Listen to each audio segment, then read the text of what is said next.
บายดีเนาะสี่ตัวประเทศเนาะประเทศไทยประเทศลาวเนาะพี่น้องทั่วประเทศ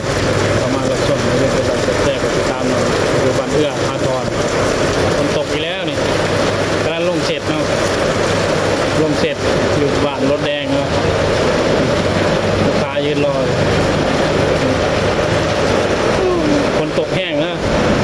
เจ๊คนที่จ่ายเงินได้นี่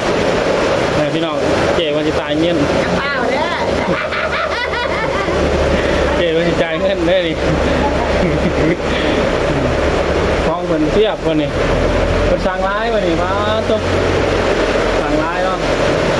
สั่งร้ายขนาดคลองเหมือนร้ายมาสื่อรถนู้นได้เด้อนี่จะไปลงเพจเด้อว่าจะไปลงเพจเด้อจะไปลงเพจเจ๊ร้านลงไหนเลยโต๊ะอันนี้มาโต๊ะเวลาอยู่บ้านเรืออะไรนี่มาลงคลองกำลังแล้วโอ้ยตกคลองกำลังแล้วร้านลูกค้าเขากำลังเข่าหน่อยคนตกแห้งเลยพี่น้อง